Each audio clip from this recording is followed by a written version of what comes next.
So, welcome everyone to this webinar about advertising and automation. I'm super happy to have Adam today, not only because we use Pac-View and I'll be transparent about that, and we're super happy with it, but also because Adam will bring and will answer a lot of questions I have about, and that you, I hope, will have also about advertising in general and automation. But if you know this webinar, you know we always start with a fun fact about the guest. So, Adam, what's your short fun fact of the day? So it's this is a nerdy one, but it fits the topic. Even though I've spent most of my career in digital advertising, I am a total nerd and very excited about traditional TV commercials. I think they're so much fun. I watch TV just for the commercials, and my favorite commercial ever is from 2005. It's one for Stella Artois, and it's called Ice Skating Priests. So you go to YouTube, Stella Artois, Ice Skating Priests. Very funny commercial, just a bunch of priests ice skating. They drop their beer through the water, and they're more concerned about the beer than the other priests that fell in the water, so they go save the beer. To me, that's like the pinnacle of advertising right there. Well done. So that was short, and you made me thirsty because you talked about beer, but that's okay. For us, it's evening, so in a couple of minutes, I should be able to go into that. Now, tell us a bit more about yourself and about Pac-View, Adam. Yeah, definitely. And thanks for hosting today. I know e-Comas is a great partner of Pac-View. For those who aren't familiar with Pac-View, we are an enterprise platform for automating advertising, sales, and intelligence across e-commerce marketplaces. So we plug into every global Amazon marketplace, as well as other retailers like Walmart, eBay, and ad tech networks like Criteo and CitrusAd. And we basically help marketers manage, optimize, and automate their advertising campaigns across these different marketplaces. But the way that we do it is we really bring in all that contextual retail analytics. So it's not just advertising existing in a silo, it's what's happening on the digital shelf, what's happening with inventory, sales, promotions, and making smarter decisions based off of all of that and automating on top of that. So I come from Amazon background, like most people in this industry. I was in the consumer electronics group at Amazon back in the day, running seasonal marketing campaigns. So this time of year is just kind of a flashback for me. But after Amazon, I really have spent most of my career in advertising technology. So I was doing social media automation. I was doing search engine marketing. I was doing call marketplace automation on top of Google search. So a lot of different areas of digital marketing. But I really landed at Pac-View because when you think about traditional digital advertising and e-commerce, bringing those together, it's this whole host of new challenges that brands have to face. But there's also a lot of opportunities on top of that. So that's what really gets me kind of excited. And I think there's a lot that we're going to kind of dive into today in the webinar. Indeed, well done for stopping yourself, because we can feel there's a love of the topic is urging you to talk about. But that's awesome. That first, I think maybe we can dive into the topic about, why would a brand need automation? And I was talking to a major brand like last week exactly, and I won't say who it is, and they were saying, no, actually nobody's using a tool to automate our advertising. And I was like very surprised, because it's a bit of a must, right, to use a tool. It really is. I mean, I think especially where we're at right now, the thing I hear over and over again is people just don't have time. They don't have time. They don't have time. These teams can't hire fast enough for the growth that we're seeing in e-commerce. And we're just trying to manage, hundreds of products across hundreds of campaigns across all these different marketplaces. And even some of the largest brands in the world will have one person dedicated to Amazon advertising, trying to manage all of this complexity. And so that's really where automation comes in. And I think, what I like to say is automation exists so humans can do the smart things, right? And so automation is really good at repetition. And so if we think about these kind of daily tasks in automation, if you're having a human spend their time going through keyword reports to figure out what are the best keywords to add to my campaigns, if you have a human going in saying, oh, this campaign is working well, let me increase the budget, the bids by 10%, or the budget on this campaign by 10%. Those are tasks that you already know you're doing on a regular basis that you can just automate. Now that frees up the time for a human to look at strategy and context and creativity. Where automation doesn't work very well is all of those external factors, right? So an automation software doesn't know what your business goals are, right? You can input some of those, but it doesn't know the bigger context. An automation platform doesn't know all the seasonality. You can tell it if something is Prime Day or not Prime Day, but it doesn't know all of the details of that. It doesn't know if you're launching a brand new product versus an existing product. So all of these types of external factors are where we need humans to come in and make smart decisions. And so really we're at this kind of crux of automation of how much time do you need to free up to let humans make those smarter inputs.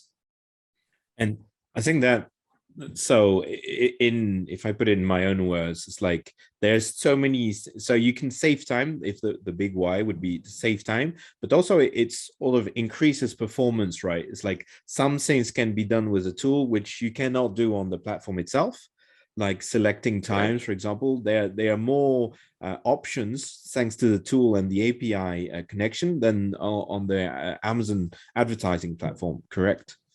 That's right. I mean, day parting, I think that what you're alluding to is a really great example of this, right?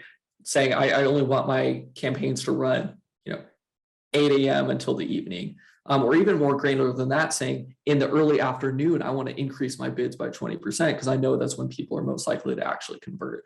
That's obviously something that a human, it would be almost impossible to come in and try to do manually, but also that's not even something you can do in the Amazon ad console itself. You need a third-party solution to actually go do that. And so there's that aspect of, once we have our strategy in place, how do we find those incremental gains that, again, are not necessarily complicated, but you can't have someone just go in and do manually. You really need to put a repetitive process in place and let a tool do this for you to run. And so you get to do things that you couldn't do previously, right? And I think this kind of comes back also to that whole idea of working smarter too. That idea of, I'm going to increase bids in the afternoon because I know people are more likely to convert. How do you know that? Well, you only know that if, one, you're getting the data to tell you that, and then two, you actually are looking at that data and making an informed decision based off of it. And right now, I think that's the biggest opportunities. People just aren't looking at all of the analytics that are available to them to make these kind of smarter decisions and then put them into practice. And I was wondering, I didn't ask you about that before, so maybe you don't have that ready, but do you have a kind of data which could explain, like in the first 100 days or whatever, we see the performance of brands improving by X% using specifically Pac-View, but I think that probably is true from a lot of tools in the market. Like what the use of technology, how could we put a figure on it, a number?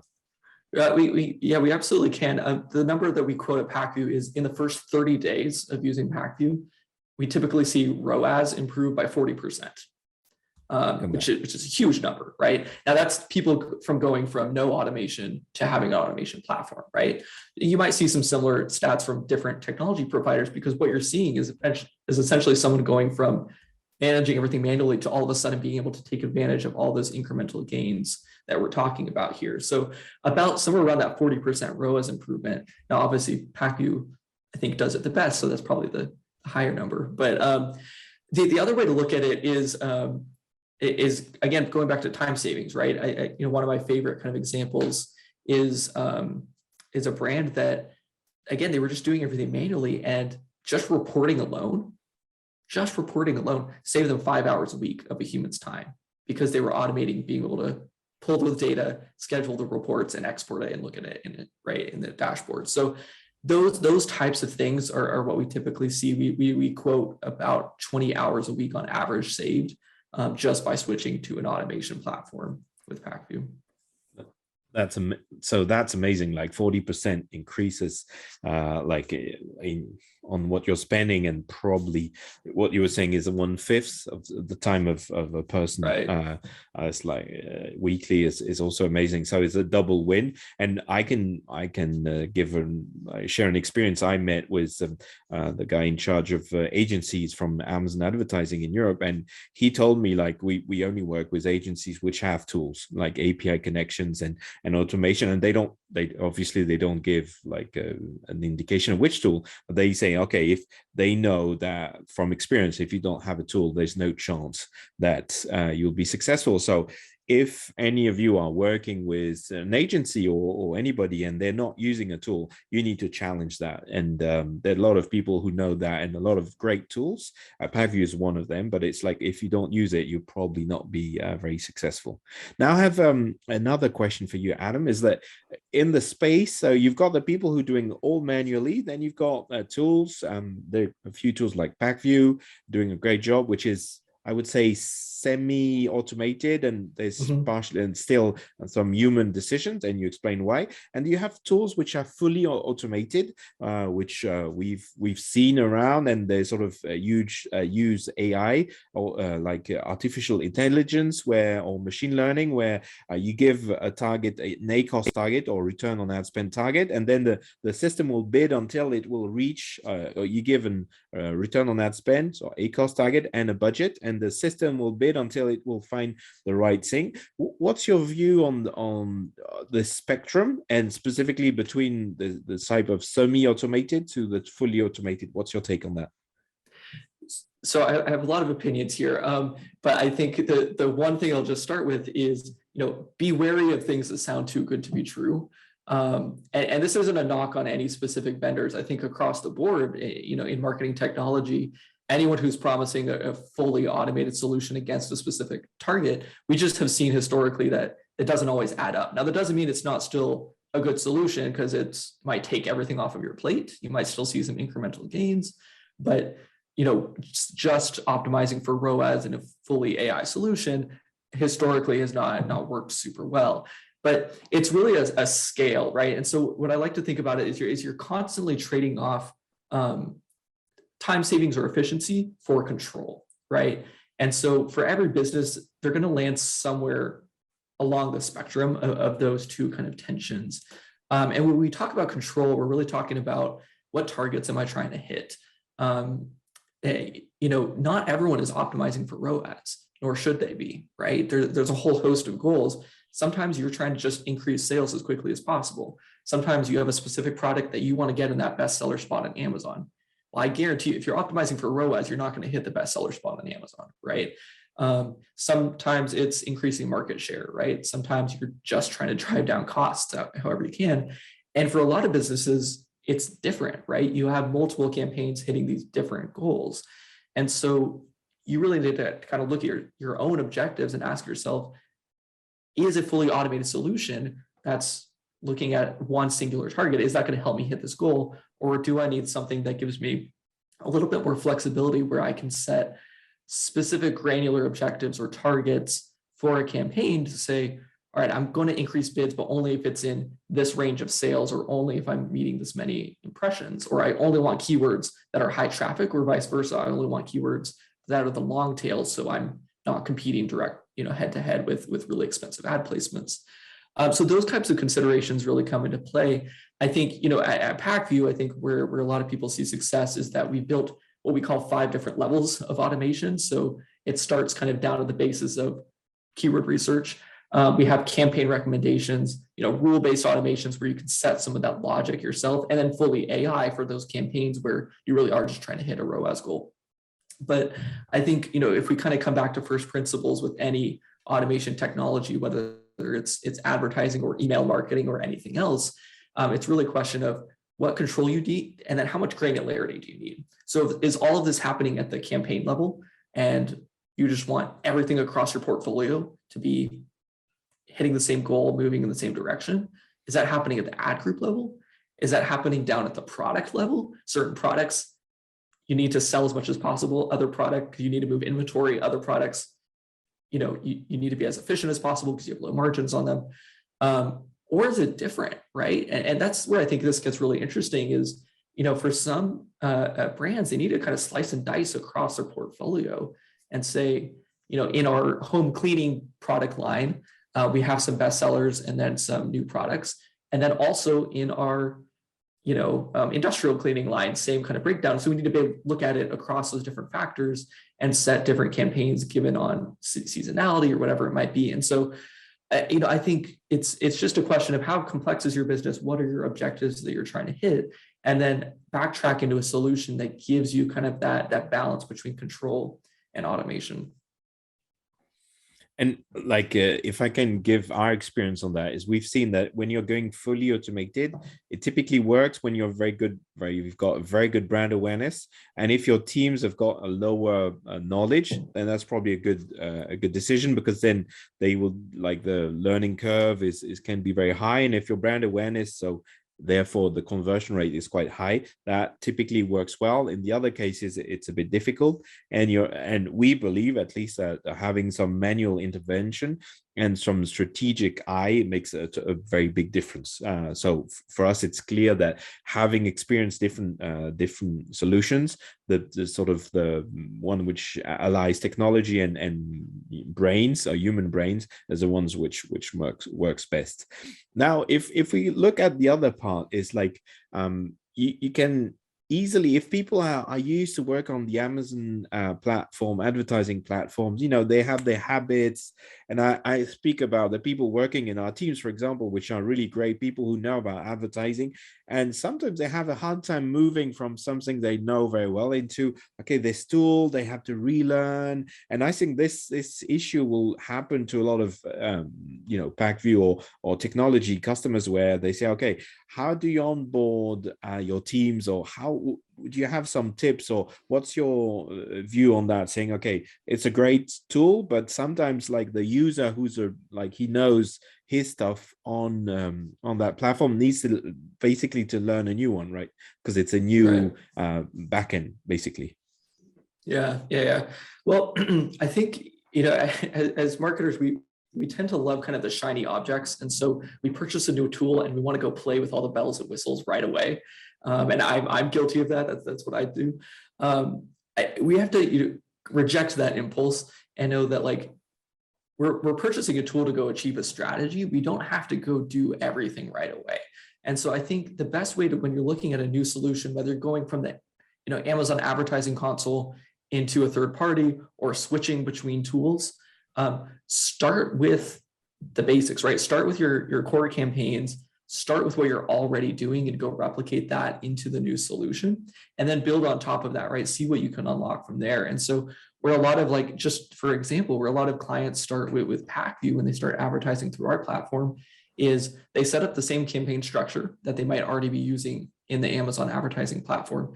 And then on top of that, they set up a few key rule sets, right? And so it's the simple ones you would think about of, let me increase bids or decrease bids depending on campaign performance, increase budgets, decrease budgets depending on efficiencies, and then let me add keywords or pause keywords depending on if it's hitting my target or not. And they just set up those, let that run, and then lean into the tool depending on where those capabilities are. And so for Pac-View, might be looking at those campaign recommendations, or diving deeper into the analytics and saying, oh wow, I have a real opportunity here to target specific long tail kind of niche keywords in my category, because my competitors aren't bidding there based off of the share of voice analysis. So great, let me go automate now a campaign on top of that that's going to go target the long tail for this specific segment, and start to build out some more of that sophistication. But I think it really kind of comes back to, let's start at those foundational principles of what you're trying to accomplish, and then go from there. I am curious though, Jerome, I mean, what do you typically advise people when they're starting with new solutions, and where to start? It's a great question, and for me, the fact that you can win efficiency of 40%, and you can unlock features which you don't have on the platform, is sufficient normally to get going. Now the rest is a question of being afraid, and of the new solution, of a new tool, and not knowing. And sometimes taking the time, because you will slow down your performance for a short amount of time, and then you will increase it. So it's training, probably spending time and trying to reassure. But like, as a personal experience with a team using the tool, is that it's with any tool. We're using Salesforce, for example, also, which is a total different type of tool, or Salsify for content syndication. Is like, it's always new, something new, and people have no time. They have their campaigns and they have things to do. So it's about, okay, how do you give them time to do that, and probably ease the pressure, and say, okay, and try to educate them, or in a sense of bringing them, say, okay, you will benefit in the end. But it's like, teamwork. It's like explaining to someone a job for them to help you. At the beginning you lose time, but in the end you win time, so you save time. So it's a bit of that principle, I think. Yeah, and I think especially if you could find some of those early wins, right? Like what's, again, if we think about something as simple as I'm going to go increase bids on high performing keywords, or day parting is a really easy one where people see a lot of quick performance when they're using a third party tool. All of a sudden, that's where you start to see that 40% improvement in ROAS overnight. That's what gets people excited. Okay, now how do I go double that, or how do I go increase from there? So, I mean, it really is about let's prove this out and see some of those early wins, I think, in a lot of cases. Early wins is often how you get people hooked. So that, I think that's a great insight. So thanks for those things. I'd like to move before, so we'll move. We have a question already, but we'll move into question in a couple of minutes. I just wanted to talk about the new advertising, the new advertising offers from Amazon, like sponsored video, for example, and the others. Are all of them already on Pac-View? Can you talk about the new stuff which has come out of Amazon, and if you know of any others which may come afterwards? Yeah. So every advertising solution that's in the API on Amazon is on Pac-View, which at this point is most of it. So sponsored brand videos, Amazon DSP, sponsored display, as well as all of those really cool new audience targeting that's in sponsored display. All of that's available in Pac-View as well. We're really seeing a lot of brands, a lot of marketers leaning into these new ad types and seeing a lot of success with it. I think part of it is we all know that sponsored products is just getting so competitive, so expensive right now. And it's all commoditized at this point, right? Anyone can come in and just bid up, right? And so I think part of this is just diversification. But a lot of this is really going upper funnel. And we're seeing, from a consumer standpoint, a lot of consumers are using Amazon the same way that they were using Google a few years ago. They're starting to research a lot sooner on Amazon. We're seeing a lot more repeat visits without the conversions early, but the conversions come later in the process. And so for a lot of brands, if they're not doing that brand awareness, if they're not capturing that traffic early on, they're really missing out on some of those customers. And so leaning into sponsored brand video has actually been probably the single highest performing placement for a lot of brands right now. So leaning into those to build up the brand awareness, and then looking at opportunities of remarketing with sponsored display and Amazon DSP to bring some of that captured traffic back into the fold to ultimately convert. And seeing a lot of success with that right now. Okay, and one of the things I was interested to hear about, like we have also a DSP account, and like you have search advertising, and then you have DSP, and you have a bridge between them, which is sponsored display, which is a bit of a hybrid thing, but it's still into search. Like on the DSP platform, what does Pac-View do for DSP? Are you automating or some of because DSP is working differently than search, right? Search is based on keywords. DSP, we could say, are based on audience, which you target. Is the product offering any options for DSP today? You can fully manage and automate your Amazon DSP campaigns in Pac-View, and we bring in all of those audiences, whether it's the pre-built Amazon audiences or your external audiences that you're putting into the DSP platform. All of that can be brought into Pac-View, and then automate your campaigns on top of that. I think what's really cool, like where Pac-View comes into play, is really twofold.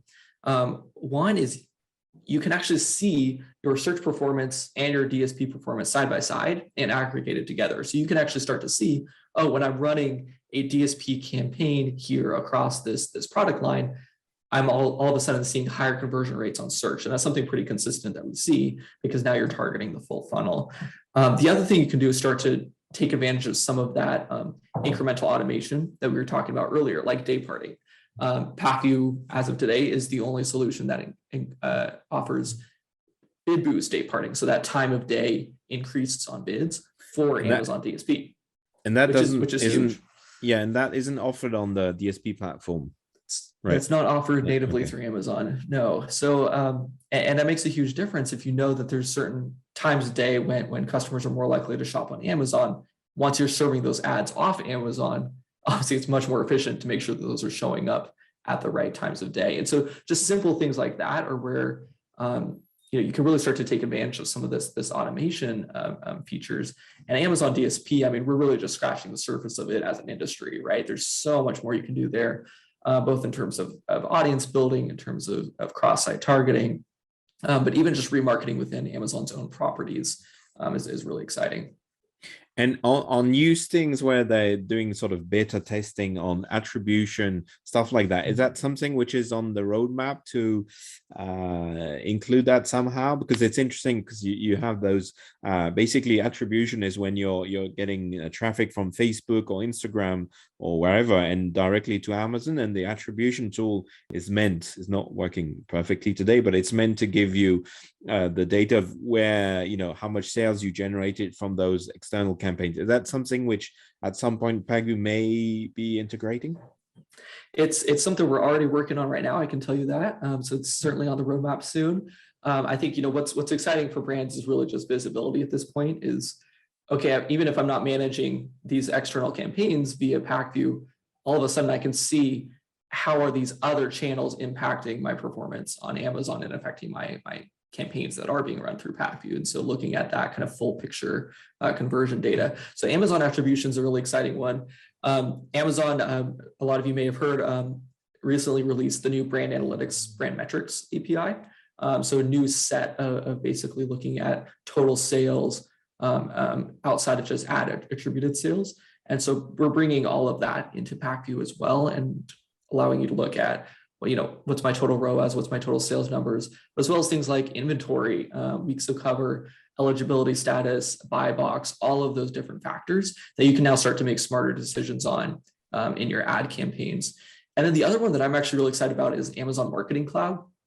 That's obviously where you can do a lot more kind of sophisticated data modeling on top of it, but really start to look at that full kind of purchase cycle. So you can start to do modeling around of the customers on Amazon that saw one of my DSP ads, what was the lift in conversion for search, right? And we're seeing that to be a pretty high lift right now.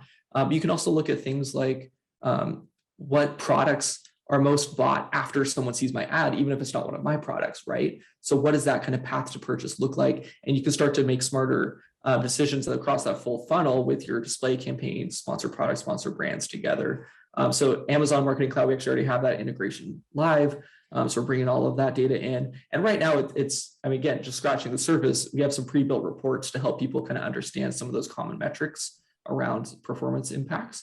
But ultimately, like the vision here across these different analytics solutions that Amazon's rolling out is being able to answer any kind of business question that you have about your strategy on Amazon, right? So I can feel the excitement in your voice, like nuggets, like all those information you'll get access to. But it's true that it's amazing. Like the day Amazon gets its things in order and like all the data, it will be quite impressive because they do have loads of data. They're a bit disorganized because they're focusing a lot on end consumers and like on the technology for end consumers, and like probably advertising was still second, but they're really growing, and that's amazing. Now, a last question before we go into questions, like Amazon is also moving like into a bit social, like social media is going into shopping with Google Shopping, Facebook Shopping, and so on. But Amazon on the other hand is starting to do Amazon Lives, brand posts. You can follow brands, and like they have this sort of Facebook kind of or Instagram maybe kind of approach. Is that something you will also integrate in a way, or not really? Yeah, I can tell you right now, we're looking into it. We're talking to Amazon about it. We're exploring it. We're doing research on top of it. I think that the world's still a little early here. I think we all know that we're heading into a world where social commerce is extremely important. Now, whether that exists offsite of Amazon or onsite of Amazon, it's going to be some combination. I can say we're going to be integrating with TikTok in 2022. TikTok's rolling out a whole, social commerce solution. So I think it remains to be seen where a brand's going to invest their ad dollars is question number one. And that's going to really be a factor of where consumers willing to spend time and actually complete purchases. What I'm really interested in right now is shoppable video, right? And Amazon has been experimenting a lot there, a lot of good experiments, some kind of weird experiments. But even right now, if you're, Amazon Live, we saw this across the Black Friday, Cyber Monday, they rolled out some new experiences where you're watching a live video and you see the products that are currently being displayed, and you also see the upcoming products in that live stream right there for you to complete the purchase in one click. Still too soon to say whether that's working or not, but there's some of those opportunities, and even just things around being able to advertise on top of Twitch streams on Amazon right now. People are experimenting with it, too soon to know whether it's working or not. So absolutely, wherever brands are choosing to spend their money and wherever consumers are choosing to actually shop, we'll be integrating that into Pac-View. I think right now, Amazon's trying to figure out how to get a hold of this whole social commerce shift, as well as Facebook and Google are trying to figure that out as well. It'll be a few key players that really end up winning in the end. But right now, it's pure experimentation mode. Yeah, and how do you see, like, do you feel that's because for me, like the Amazon Live videos, there was a lot of, excuse my French, garbage a bit, like a lot of videos which were not done by brands, like people really with their phone and not being careful about the lighting, not professional. What's what I mean, and like quality, which as a user I'm not sure I would be interested to have Mr. Nobody give his point of view on products, right? And not a lot of brands had really invested in that area. Are you seeing there a shift and more brands getting into it, or what's your feeling about how things are going today? Was it really too early? I think that the ones that are smart are investing in it right now. And I don't mean that to knock anyone who's not, but I think if you don't have a plan to at least start testing this in a real way in 2022, you're going to fall behind. I mean, some brands that are really leaning into this well, like e.l.f. Cosmetics, for example. They've been doing it off Amazon. They've been leaning into TikTok. They've been leaning into other live streaming, but also on Amazon. They've been doing a lot of interesting campaigns there, where they're actually working with external agencies, working with influencers professionally, hiring actual videographers to come in, record these in professional ways, and also have fun with it, right? Respond to what consumers want, what's currently trending, or how do you create trending campaigns, and bring that into their platforms. I think, regardless, at the end of the day, when someone's landing on Amazon.com, they want as seamless of an experience as possible. Right now, the social side, the live streaming side, it's a little bit forced on Amazon because we're figuring out how it works, right? And so I think the brands that can make it feel authentic, make it feel part of the shopping experience, but also make it true to their brand. So it's not just some, external influencer trying to peddle something, but it's really, hey, this influencer partnering with this brand to create a great experience for the customer. That's where we're going to see this work really well. Okay, and I can share that we on the brands we work with, the larger ones haven't reacted yet. The smaller ones, we have two baby brands which have started. We've pushed them to go into Amazon Live to be like an early adopter, and they've seen like really great result in terms of conversion and then traffic, because obviously Amazon is pushing that a lot. So the ones who it's available in the States mostly, I don't know in Europe if it's still, I think maybe in the UK, but it's like the ones who can do it that has an impact very big, because when it's a new tool, Amazon is really pushing it. So we've been very talkative because we love what we do, but let's open up to questions. And I have a first question from Jahan about Pac-View itself. Does Pac-View have a feature to discover new keywords without using the Amazon automatic campaigns? If it does, what would be the methodology? I won't say it. Like scraping competitors, detailed page text content, or reviews, etc. So how do you have a special feature about finding new keywords? We absolutely do. So we have a whole keyword research tool built into Pac-View. Some of it's based off of data that's coming from Amazon directly. A lot of it's based on the fact that Pac-View has the single largest database of third-party ad dollars that are running through Amazon. So we have a whole breadth of visibility in terms of not only what are other competitors bidding on, but more importantly, what are consumers responding to across different categories? What keywords are actually working across categories? So we have all of this analytics already built into our platform. And so we're able to make recommendations and basically based off of heat mapping that, right? So if you're currently seeing success on a given keyword, what are those other related keywords that consumers generally are responding to? What's really exciting for Pac-View right now, whether or not you've seen the news, Pac-View recently joined Assembly, so we're part of a bigger family of e-commerce brands now. We're very excited about that. One of the other brands in the Assembly portfolio is Helium 10. And Helium 10, hopefully most of you already know that name. They have really great, they're really well known for their analytics solutions, their tools for Amazon, and they have a really extensive keyword database as well. So we've actually integrated all of that Helium 10 keyword analytics into Pac-View. And so now our keyword research tool is really looking at the single largest breadth of keyword analytics across Amazon. And so it's all about those mappings in terms of if someone is likely to respond to this keyword, what is that other keyword that they're going to respond to? Will there be other integration between, or any secrets you can tell us, because we're only between us, about things which, or integration between Helium 10 and Pac-View? So I can't tell the deep, dark secrets that are coming down the pipeline, but there are some very, very exciting things coming in 2022.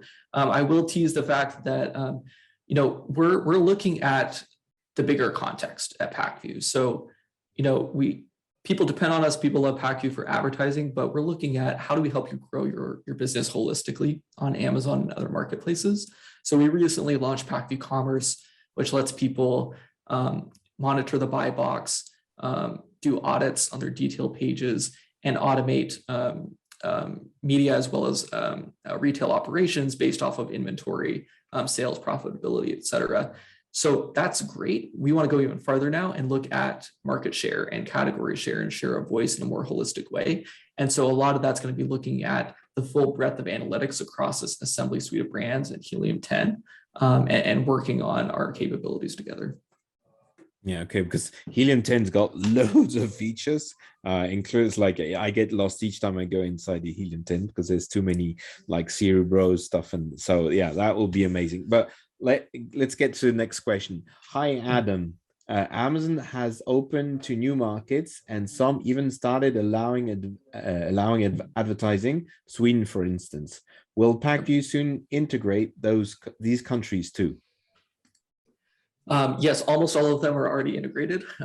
So as soon as they're live in the API, it takes us about 3 days to integrate into Pac-View. Those are all already live in the European market.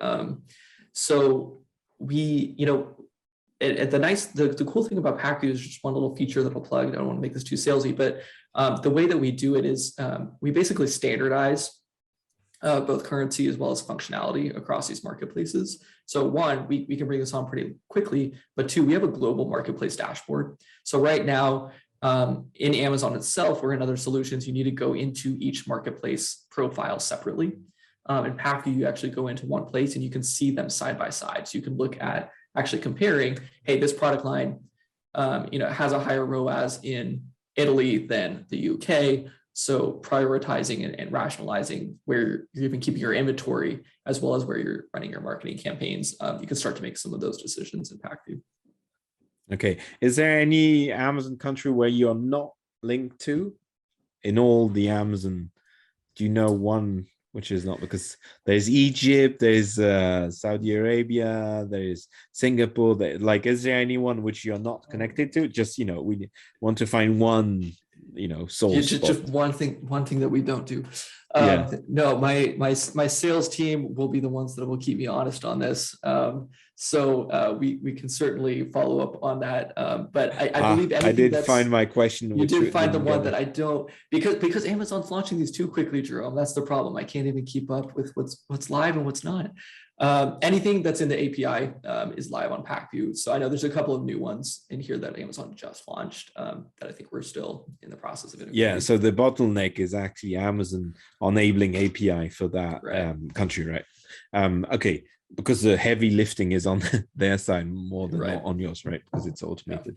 Yeah. One question about keywords and foreign countries like Japanese. That's not an easy language to, or even Arabic. Is Pac-View working with all of those different languages and ideograms and stuff like that? Is that the thing? Is that working? Yeah, so what my product team will tell you is that we can support any language in Pac-View. Obviously, Pac-View itself is only kind of built in a few different languages. So we can't necessarily do all of the keyword analytics or some of the more advanced features that we have across those marketplaces, but we can actually operate keywords across any of those different languages at this point. Now, it's still relatively niche at this point, right? I think we're seeing most of the Amazon growth happening in the US, in Canada, in a few of the key European marketplaces, but certainly we're going to see this growing pretty quickly over time.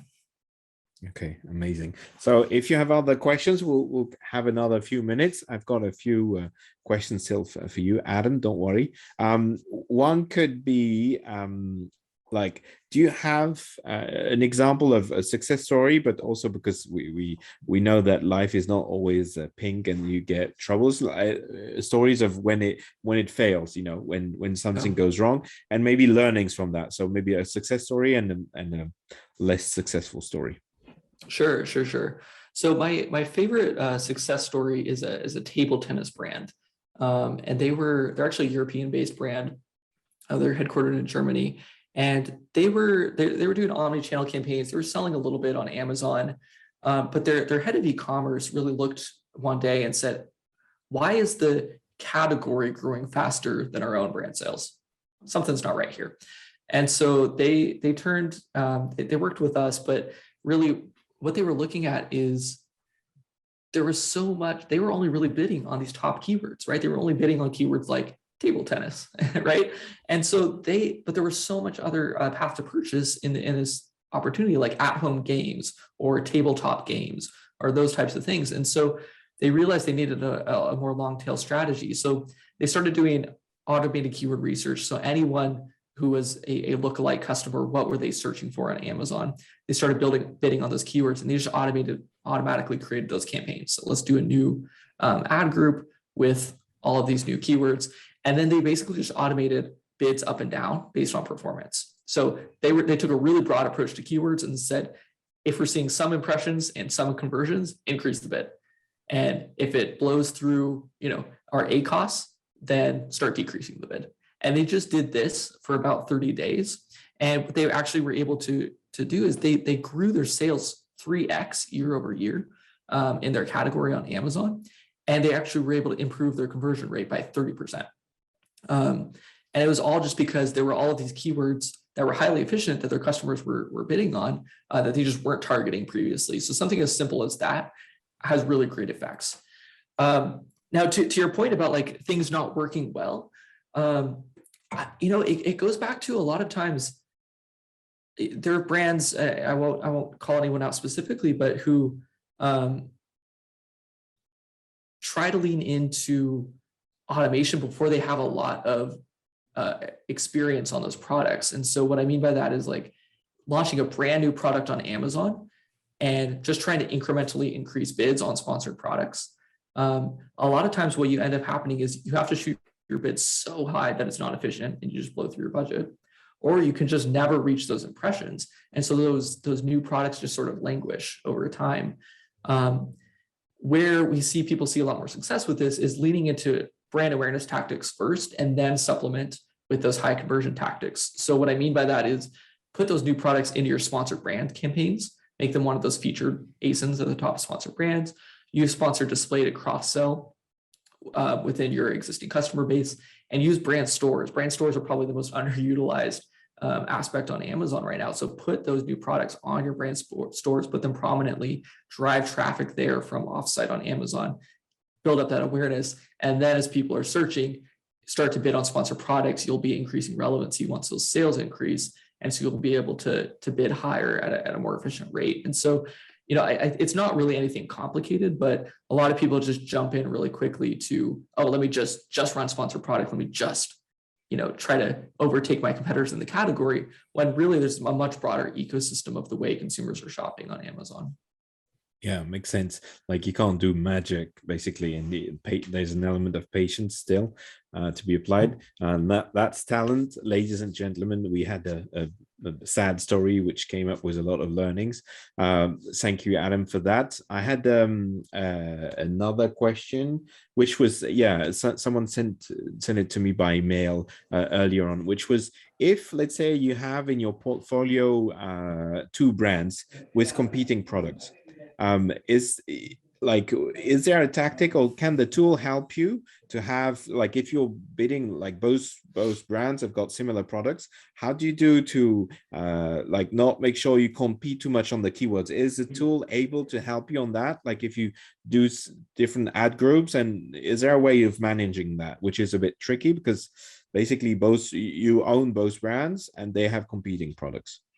Yeah, so we actually did a little fireside chat on this at Pac-View a few months ago. So my colleagues Riku and Claire, who are much smarter than me at Amazon, did a whole talk on this. So it's on our YouTube channel at Pac-View if you want to dive deeper on this. But just the high level bullet points are basically, yes, I mean it's about SKU rationalization, right? So you want to look at where are each of these products going to be the most successful. And so in some cases, it's bidding across completely different keywords for these ASINs, if they truly are competitive, because then you're going to be just bidding against yourself on the same keywords. So in some cases, it's let me split the market. In some cases, it's let me lead with one product and then use that other product on things like detail page bidding, for example. So have that as the featured product on the detail page as an alternative. So you're capturing that follow through traffic if someone's not converting on the first product. And that's a really, really great way to kind of keep people into your brand. The other kind of flip side of this, though, is for a lot of brands, especially if you have a bit of a brand awareness, if you're well known in your category, own the top of search, right? There's no reason why you can't own top of search. And so what that means is put both product lines right into your sponsored brands, or use those top 3 search spots. You should own all 3 of those, right? And so that means picking one that you're going to bid on first place position, picking one that you're going to bid on the second place position, and so on down the page. There are tools that can help you kind of rationalize that. We have Bid Explorer and Pac-View where you can actually look at what is the estimated bid for each individual ad slot on a given search term, and so you can actually bid down to that granular level. But more importantly, it's just about, let me figure out, are these complementary enough that I want to own the first page with these, or am I splitting my traffic, and then kind of go from there. I don't know. Does that answer it, or Jerome, do you have any other kind of tips on that topic? No, I think it's indeed, you have to look into, like, sit down and organize your strategy. You cannot run off and just hope for the best. And I love the idea of like targeting different placements, or maybe looking at which one is converting on which best keyword, and then sort of splitting and then trying to conquer all the space. I think that's really great. A great idea. So maybe a last question, and then we'll like, if anybody's got any other questions, please let us know. So the last question would be around, we talked about the different advertising, and there's one which is like a sponsored display, which is display advertising, which is very similar to DSP, which is also display advertising. Like, do you see any friction here? It's like, if you're doing DSP, should you stop display advertising, or you think both have a purpose? And then what would be your tips on that? Yeah, they're absolutely complementary, and you should be doing both together. Where we typically advise people is start with sponsored display and then move into Amazon DSP. They both do different things, right? Sponsored display gives you placements in search on detail page, very prominent placements on Amazon itself. Amazon DSP does have some placements on Amazon, but also can target all of those off-site placements as well onto the publisher network. And it's different audience building too, right? Sponsored display, you can do things like, one I'm really excited about is purchases remarketing. So not just your own products, but you can also look at other products, who's purchased that in a given look back window, and then go retarget those people with sponsored display. Versus Amazon DSP, you can do a lot more around lifestyle targeting, first party customer segmentation that Amazon has with all of their rich data. And so the two are absolutely complementary. I think sponsored display works really, really well within remarketing, as well as within your well-known products to get those, basically just to capitalize as much of those search placements. Amazon DSP, great for full funnel, really, really great when launching new products because you can reach brand new audiences, as well as good at remarketing if you have kind of a longer life cycle. So like consumer electronics, for example, and you want to target people off Amazon on a consistent basis. Yeah, because a lot of, like, if you want to, like, if a customer gives you a DSP campaign, and the trick is to, if he wants a very high ROAS, is basically you will do retargeting. But and basically of people who went to your page and didn't buy, but you're not growing very much into the funnel because that's still very low in the funnel. So what you're saying is that actually the sponsored display could do that instead of the DSP. Would it be a cheaper way of doing it? Do you have insights on that? So, I mean, it depends. I don't want to say one's not necessarily cheaper or more expensive than the other, but Amazon DSP does have minimum thresholds. And so it's different for each region, but there's a minimum you have to spend on advertising in order to use Amazon DSP. So that's already kind of a barrier for some brands. But with, again, sponsored display, I mean, again, you can look at one, it's retail contextual. So it's only going to display if you have inventory on that product. You can display your star rating reviews right there on the ad itself, right? You can do custom creative, but you can also pull in just all of the retail context data into a display unit. And so that's where it's really great as kind of that bottom of funnel placements, and it tends to be really efficient there. Amazon DSP, of course, you get to open up completely custom creative, right? You can do pretty much anything you want. And so that's super exciting for reaching net new audiences. And so you might not be looking at ROAS when you're using Amazon DSP, but you could be looking at things like new to brand, right, and total sales growth. Yeah, DSP is really, like, using DSP only for return on ad spend is probably not a misuse, but a shame in a sense, because that tool is really, the idea is to go upper funnel. So, and as with an agency, when you have your own DSP account, you don't have those minimums anymore, but there is a minimum of money you need to spend to get this more to have some impact, because the DSP, you're looking at wider audiences. So it's about making sure that you have enough money to test the right audiences and to take the right decisions. Anyways, thank you very much, Adam. That was amazing. You answered all of my questions.